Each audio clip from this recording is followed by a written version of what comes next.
எனக்கு போலீஸ் தான் ரொம்ப பிடிக்கும். சின்ன வயசுலேருந்தே போலீஸ் ஆகணுன்றது தான் என்னோட கனவு அப்படின்ட்டு நினைக்கிறோம். ஆனால் அதுக்காக நம்ம கொஞ்சம் கூட முயற்சி செய்யறதில்ல. நம்ம வீட்டிலே இருக்கணும்னு நினைக்கிறோம், அப்பா அம்மா கூடவே இருக்கணும்னு நினைக்கிறோம், ஃப்ரெண்டுங்க கூடவே இருக்கணும்னு நினைக்கிறோம், அதிகமாக செல்லு யூஸ் பண்ணணும்னு நினைக்கிறோம். ஆனாலும் நம்ம போலீஸ் ஆகிடணும்னு நினைக்கிறோம். அது எப்படிங்க சாத்தியமாகும்? போலீஸ் ஆகணும் அப்படின்ட்டு கனவோட வெறியோட ராத்திரி பகலாக கண்முழிச்சு படிக்கிறாங்க, வெறித்தனமாக பிசிக்கல் பண்ணுறாங்க. இப்போ போலீஸுக்கு செலக்ட் ஆக போகிற எல்லாருமே உங்கள் வயசில் இருக்கிறவங்க தான். அவங்க நீங்கள் எதெல்லாம் சந்தோஷம் நினச்சி அனுபவிக்கிறீங்களோ அது எல்லாத்தையும் ஒரு சின்ன சின்ன தியாகமாக அவங்க மிஸ் பண்ணுறாங்க. இது மாதிரி செல்லு பார்க்குறதில்ல, அப்பா அம்மாவை மிஸ் பண்ணுறாங்க, சொந்த பந்தத்தை மிஸ் பண்ணுறாங்க, ஃப்ரெண்டுங்களை மிஸ் பண்ணுறாங்க.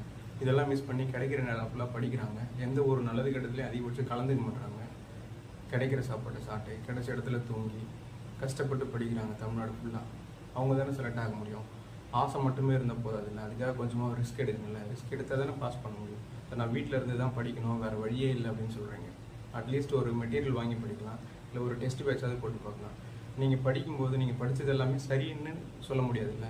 நான் படித்தது எல்லாமே சரின்னு நம்மளே சொல்லிக்க முடியாது. அது ஒரு டெஸ்ட்டை அட்டன் பண்ணி பார்த்தா தான் நம்ம எந்தளவுக்கு படிச்சிருக்கோம், நம்ம படிக்கிற விதமும் வழியும் சரியாக இந்த வழியிலே போகலாமா அப்படின்றதெல்லாம் ஒரு டெஸ்ட் வச்சு போட தானே தெரியும். நம்ம எதுக்காகவும் நம்மளை தயார்படுத்திக்கிறது இல்லை. ஆனால் வேலை மட்டும் வேணும் அப்படின்னா எப்படி கிடைக்கும்? நான் கொஞ்சம் முடிவு பண்ணேன்னா, கொஞ்சம் ஸ்ட்ரெயின் பண்ணேன்னா, கொஞ்சம் வீட்டில் சப்போர்ட் பண்ணாங்க, நான் நேரில் வந்து படிக்க முடியும் அப்படின்னு சொன்னால் தயவு செஞ்சு நேரில் வந்து படிப்பேன். காரணம் என்னன்னா, நம்மளுக்கு 24 மணி நேரமும் ஸ்டடியால் இருக்குது. நீங்கள் எப்போ வேணால் உட்காந்து படிக்கலாம். உங்களுக்கு ஏன் படிக்கிறீங்க, எதுக்காக அந்த நேரத்தில் படிக்கிறீங்கன்ட்டு யாரும் உங்களுக்கு கேட்க மாட்டாங்க. அதே மாதிரி ஒரு 10 பேர் கூட கலந்து சேர்ந்து படிக்கும்போது நம்ம நிறைய விஷயத்தை கற்றுக்குவோம். நம்ம எங்கெல்லாம் ஸ்ட்ராங்குன்னு நினைக்கிறோமோ அங்கெல்லாம் சின்ன சின்னதாக நம்ம வீக்காக இருக்கிறத நம்ம தெரிஞ்சுக்குவோம். சின்ன சின்னதாக நம்ம வீக்காக இருந்தாலும் நம்ம நிறைய பூஸ்டப் பண்ணி நிறைய விஷயத்தை நம்ம தெரிஞ்சுக்குவோம். அதனால் குரூப் ஸ்டடி பண்ணுறதும் இது மாதிரி. பொதுவாக கவர்மெண்ட் வேலைக்கு போகணுன்னா கொஞ்சமாவது தியாக மனப்பான்மை வேணும். அதுலேயும் போலீஸ் ஆகிறோன்னா கண்டிப்பாக அந்த மனப்பான்மை ரொம்ப அதிகமாகவே வேணும்.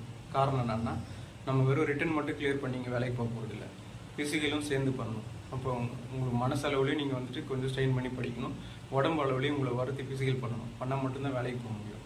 இது மாதிரி எந்த ஒரு சின்ன கஷ்டமும் படாமல் வேலைக்கு போகணும், அதுவும் போலீஸ் ஆகணும் அப்படின்னா போலீஸ் ஆக முடியாது. போலீஸ் ஆகிட்டா எப்படி இருக்கும் அப்படின்றது நினச்சி பார்த்தாலே ஒரு கெத்தாக இருக்குல்ல. ஆனால் போலீஸ் ஆகணும்னா இது மாதிரி சின்ன சின்ன கஷ்டத்தெல்லாம் அனுபவிக்கணும்.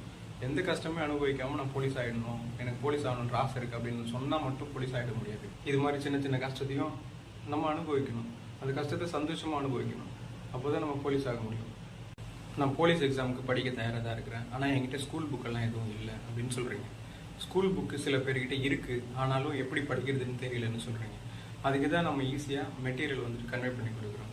ஒரு புக்கு எடுத்து நீங்கள் படிக்கும்போது எதெல்லாம் படிக்கணும் எதெல்லாம் படிக்கக்கூடாது அப்படின்னு தெரியாது. படிக்கும்போது A to Z ஃபுல்லாகவே படிப்பீங்க. அதனால் ஃபஸ்ட் டைம் படிக்கும்